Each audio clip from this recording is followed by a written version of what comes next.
যারা স্টুডেন্ট ভিসার জন্য যে প্রপার্টি ভ্যালুয়েশন বা value of the property sponsorship affidavit তৈরি করেন তারা কিছু ভুল করে থাকেন, যার জন্য তাদের ভিসা রিজেক্ট হয়ে যায়। যেমন ধরুন, আপনারা অনেকেই আছেন যে দালাল ধরে আপনারা এই ডকুমেন্টসটি তৈরি করেন অথবা ফুটপাতে কোনো কম্পিউটারের দোকান থেকে এই কাজগুলো করে থাকেন। অজ্ঞতার কারণে নিজেরাও এই জিনিসগুলো ভুল ভালভাবে করে থাকেন। অনেকে আছেন যে আপনারা হয়তো এই জিনিসটা জানেন না যে আসলে প্রতিটা কাজের জন্যই একজন এক্সপার্ট প্রয়োজন হয়। সে ফর এক্সাম্পল ধরুন, আপনার লয়ারদের মধ্যেই কেউ আছে সিভিল প্র্যাকটিস করেন, কেউ ক্রিমিনাল প্র্যাকটিস করেন। তেমনি অনেকে আছেন যে ডাক্তারের মধ্যেও এমন ধরুন কেউ ডেন্টিস্ট, কেউ আছে আপনার ধরুন যে কিডনি বিশেষজ্ঞ, কেউ আছে নিউরোলজিস্ট। এরকম ভাবে প্রত্যেকটা জিনিসেরই মানে আলাদা আলাদা স্পেশালিস্ট থাকে, আলাদা আলাদা।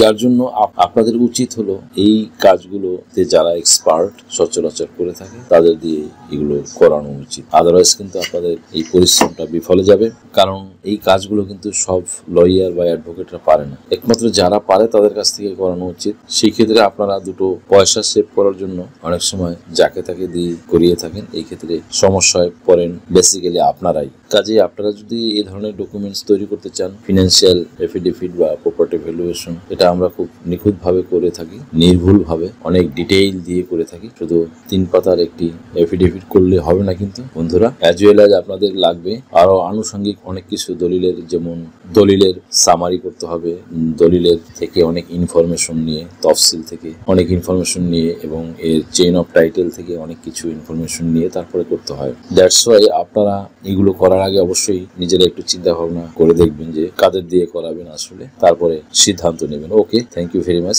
আজকের মতো এখানে শেষ করছি। আপনার কি ভিজিট ভিসা বা স্টুডেন্ট ভিসা বা সার্ভিস ভিসার জন্য ফিনান্সিয়াল এফিডেভিট প্রয়োজন? Sponsorship affidavit, relationship affidavit, support affidavit, asset valuation, property valuation এছাড়া অন্য সকল ধরনের এফিডেভিট নিতে আজই ডায়াল করুন 01724583880 নম্বরে।